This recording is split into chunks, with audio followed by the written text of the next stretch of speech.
My daughter said to me the other day, what was it like growing up in the olden days? What? I remember saying that to my nan. I remember saying to my great-nan, what was Jack the Ripper like, nan? And she went, oh, Johnny, I ain't that old, mate. I ain't that old.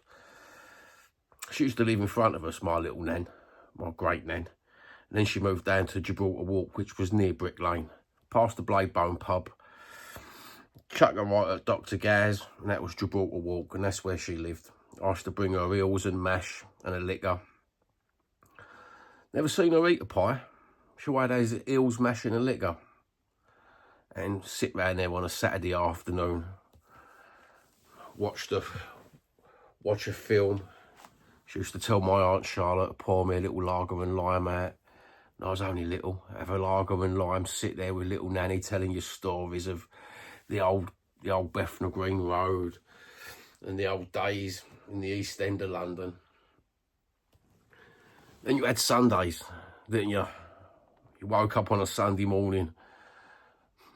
What can I smell? Well, you used to be able to smell stuff out the window. There used to be copious amounts of people walking about. You could smell the bagel shop. You could smell the bakeries back then. It was like... And you could also smell the leaded fuel as well. It all adds, doesn't it? All adds to the flavour. Now the dog market, the puppy market. My dad always called Brick Lane the black market. He don't come from London.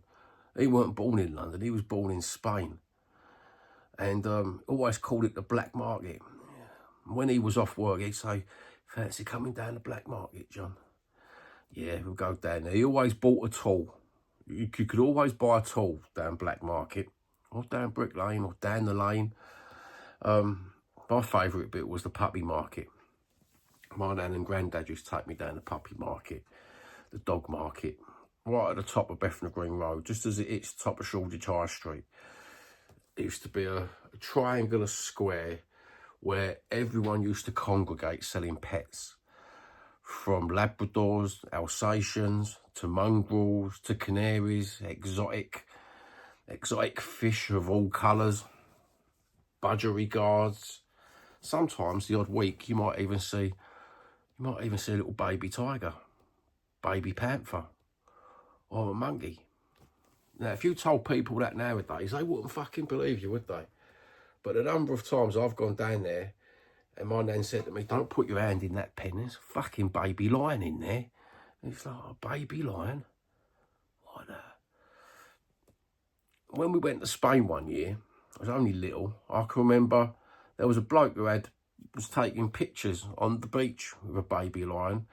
And I was quite impressed with him, I think, because I went straight up to it, had a bit of a stroke, had a bit of a play. I think I spent about 3 weeks of that holiday strictly going out in me Johnny Weissmullers, no shoes on, going to play with this baby lion. You know what I mean? But the first time I see a baby monkey, I don't know what it was. I've seen a baby chimp down Brick Lane, leopard. I've seen all sorts. I've actually seen all sorts. That was the most wondrous part of being a child in the East End was Sundays. You know, the smell of the apple fritter stall on the corner next to the gun shop in front of the old Shermans. That used to be the military shop that sold all the World War II gear. Loved an apple fritter, dipped in sugar. That was always the place where we used to meet my cousin Josie and her husband George. Normally always there at the apple fritter stall, you know. Or we meet another relative walking down the road. But I used to love that market, absolutely loved that market. And that puppy market, the animal rights closed that down. I've got technicolor memories of getting up to the gun shop, we called it, on the corner. It used to be called Modern Buckles, but it also sold firearms and air guns and samurai swords and Rambo knives and all sorts in there. He sold everything in there. Later, he did get arrested for selling proper firearms, if I remember rightly, and got put in prison for a couple of years. But I used to remember the animal rights people, you could hear them chanting, spitting. On the odd occasion, they'd throw bottles. And there'd be all us Cockney community, where we all knew each other, all standing on one side of the road. And all these, what would you call them? Left-wing affluent people, the animal rights at the time, all standing there chanting, spitting, calling you scum. Call the names they used to call. I'd never heard my nan and granddad use such terms in my whole life, or my mum and dad. That was the first time I've seen aggression in the East End, was then with the animal rights. And then they closed down the dog market. It all went. All what was left was the budgerigard shops, a few tropical fish. Later on in life, when I got to my school ages, say about 1985, 86, I left primary school, something like that. And I remember taking my mate down Brick Lane. He was always scared of Brick Lane. Come on, let's just go Brick Lane. I'll come and show you this geezer I know down Brick Lane. Because I knew all the geezers, because I always frequented Brick Lane. And there was a stall that used to sell Nazi stuff and World War II memorabilia. I went and asked this geezer, I went, show him the guns, show him the guns. Oh, fucking hell. Went and showed him guns, proper guns. And he had all the German guns, American guns, loads of them, all war guns.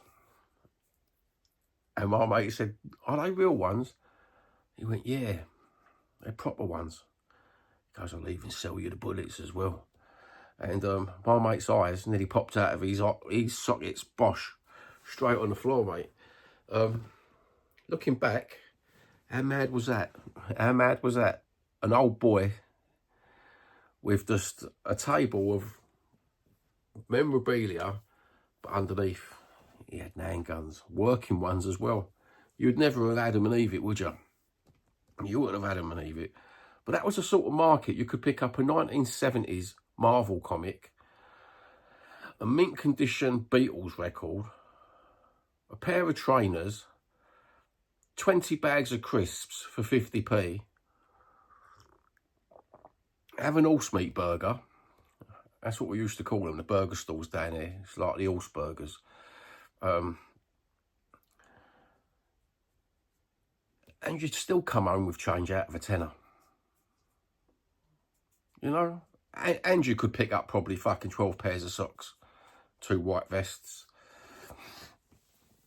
Our times have changed, eh? You go down Brick Lane now, it's all graffiti and all, I wouldn't even call them retro shops. They're all shops selling Ponzi stuff, aren't they? I see a geezer on TikTok the other day. He goes down Brick Lane and he shows you all the thing. I went to go down Brick Lane the other week. There's nothing to really record except for graffiti on the walls and a bunch of tourists walking down what used to be a classic market, you know. There used to be a bloke down there and he used to be dressed up to the nines. Cowboy hat, feather, budgerigard on him. He used to be selling the gold. Walked past the bargle shop and the next turning on your right, there used to be a little congregation of old men there, all dressed up in suits, all selling gold. Like proper gold, not fake gold, proper gold. Rolexes, watches, chains. And as soon as you come out of that street, there used to be the fish geezer. Used to sell the herrings and the soused herrings. What else did he used to sell there? Prawns and cockles and winkles and I miss them days. Absolutely miss them days. Then you had Petticoat Market, you know. If you was feeling a bit energetic that day and a bit posh and you had time on your hands, I've walked down to Petticoat Market, watched the old Jew boys fucking spinning the plates and throwing the cups up in the air. There used to be one of those down Brick Lane on the bomb site as well. Throwing the old cups up and down. Bethnal Green Road, that was lively as well. Now it's all gone.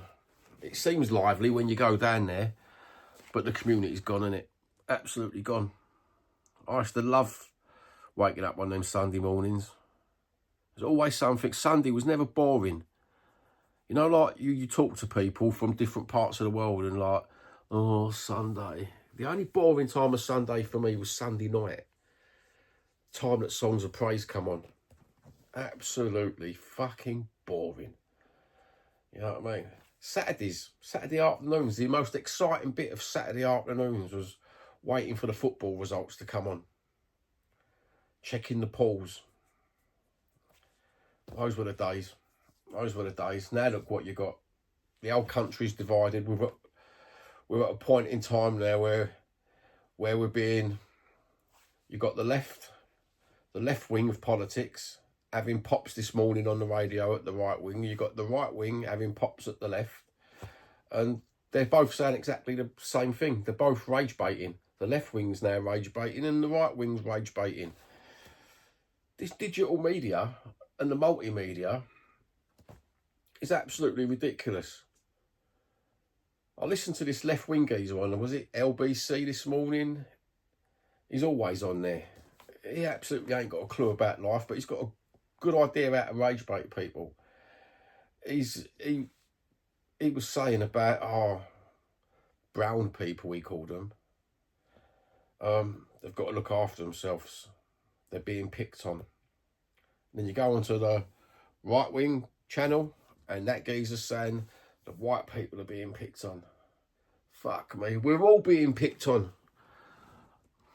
The population is being picked on. We're all being divided and conquered thanks to Thatcher and fucking Blair and his neoliberalism. People can't see it though, can they? We've been divided now. Our communities, our old-fashioned communities have been eradicated bit by bit by these globalist, capitalist agenda because they just want to make money. There's no longer any community. There's no longer the wise people in the community. Now we're left with media people trying to give us wisdom and politicians trying to give us wisdom. And these are the people that are all coining it in from all sections of the fucking society because they're all feeding into being right-wing, feeding into being left-wing. And you know what? Give me back the old days. Give me back the old days where old Mother Kelly was outside the pie shop standing there talking to my nan. And you could smell the pie and mash. I used to cook so many pies. I used to stand there sometimes as a kid watching the pie man bring up trays and trays of pies and they was just flying off. Firemen coming in, 20 pies and mash. The policeman coming in, 10 pies and mash. You know, my nan would say, "I'll go on, I'll wait. I'll have the fresh pies when he brings them out." Mate, all gone. All gone.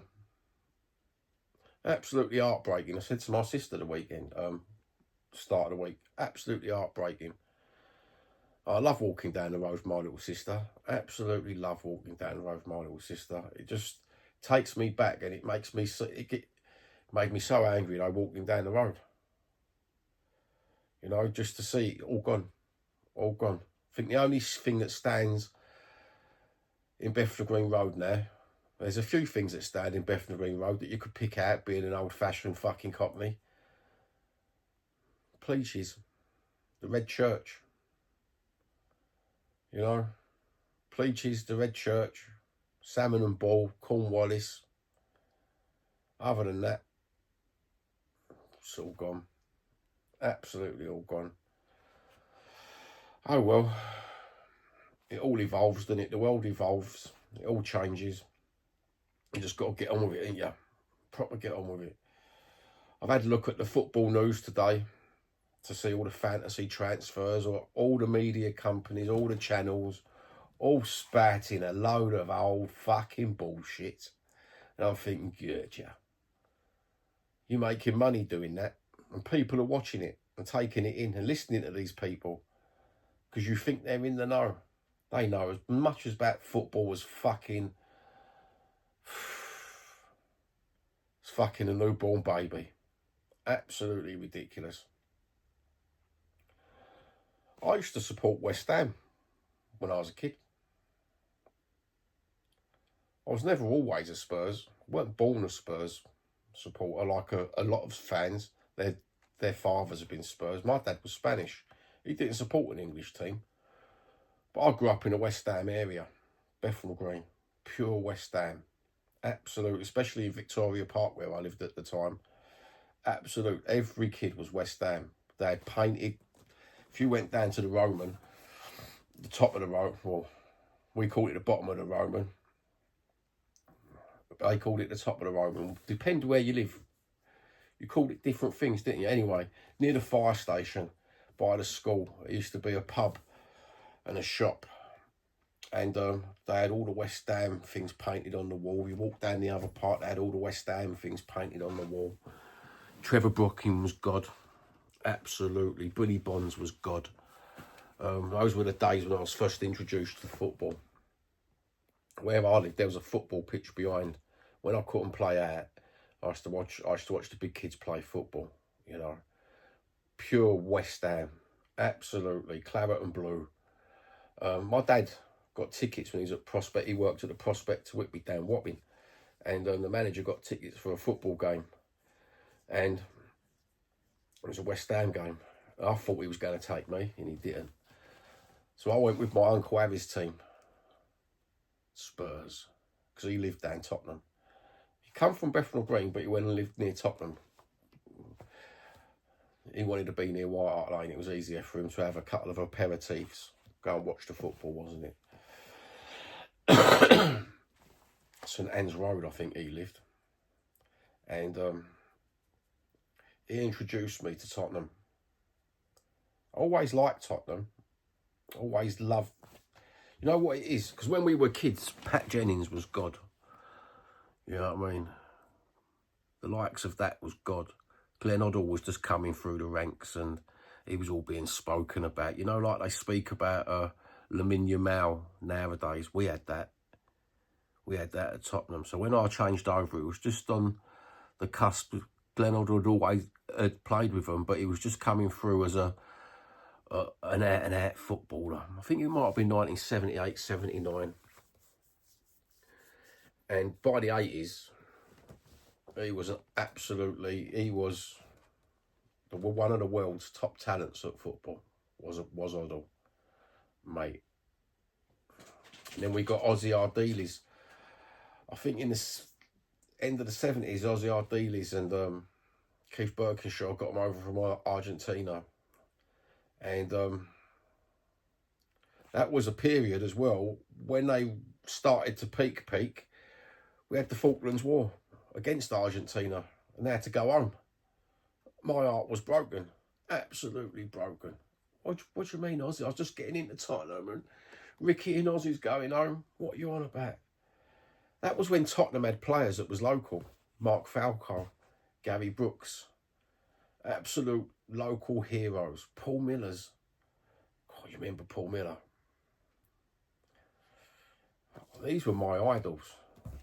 Absolutely beautiful. The beautiful game.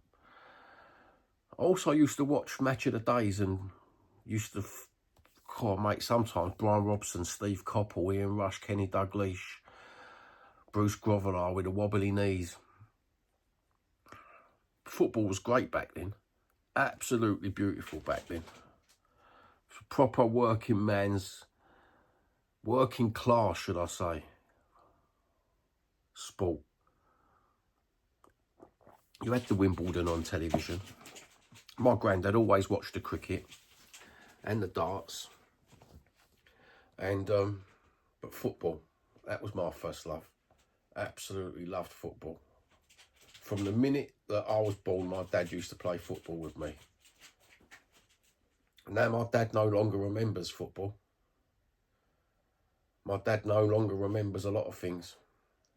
It's heartbreaking. Absolutely heartbreaking getting old and having dementia. And I remember all this, and it's like I want to transfer my brain into his brain. Do you remember this? Remember that? All my sister remembers is my dad going to work and coming home. I remember my younger dad, you know, always playing with the kids in the park across the road and always playing with me, football, and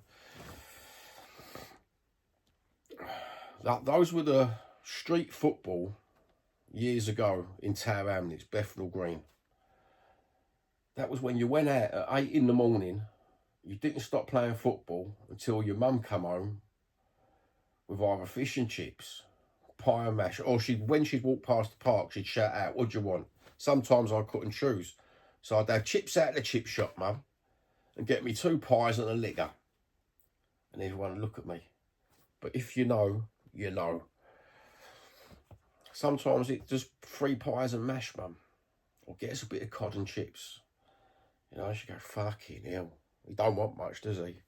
Mind you, 2 pieces of cod roe and chips. Absolutely lovely. None of that fucking mushy pea bollocks and gravy. No, loads of salt and vinegar, onion vinegar. Make sure it's absolutely soaked in onion vinegar and salt. Oh, it used to taste absolutely fucking handsome. Absolutely fucking handsome. Now you get fish and chips, don't even taste the same. Don't even fucking resemble what we grew up with as kids. It's a shame, really, because these are the staples of a working class generation. Mind you, you go in the chip shop nowadays, they want to score for a cod and chips, and it's an handful of chips that you get, and a cod that fucking stinks like it's been in a fucking bleach shop for fucking 2 weeks, doesn't it? You know what I mean? It's fucking jank. Absolutely fucking jank. The only thing that's not changed is the pie and mash.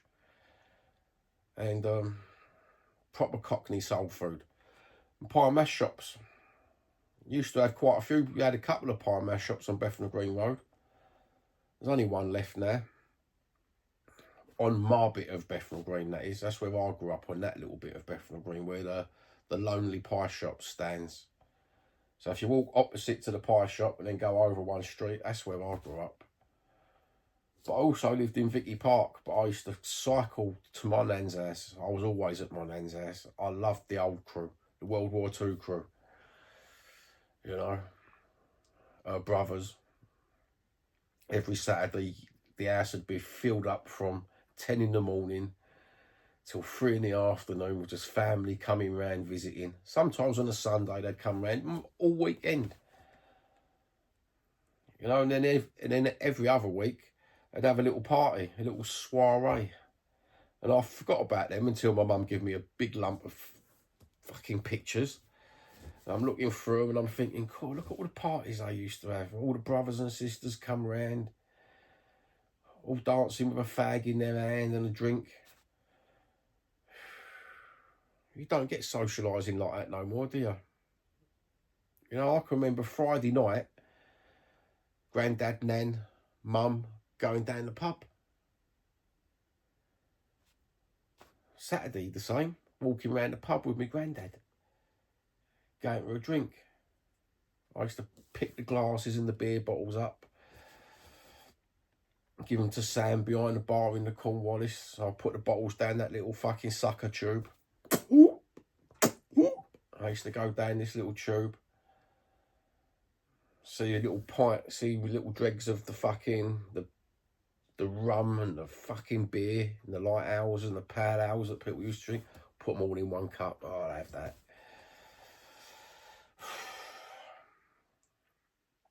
I love Bethnal Green. Absolutely love Bethnal Green.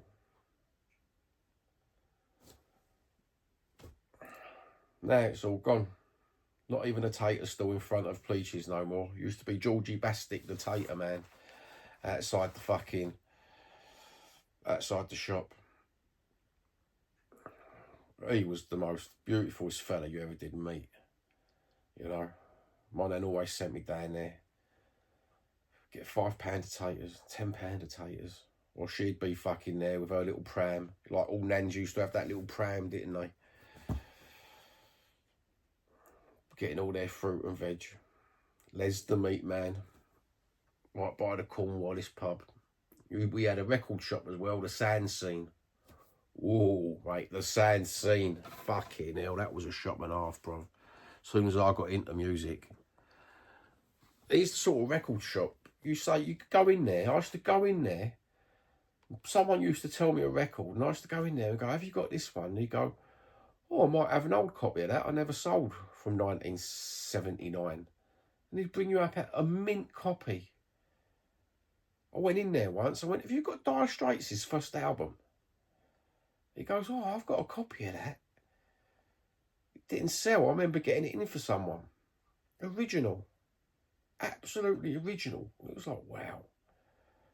So once I got the idea he had all these originals, I used to go in there and say to him, what you got? It was John and Barbara's shop. The son was called Warren, and he was such a lovely bloke, Warren.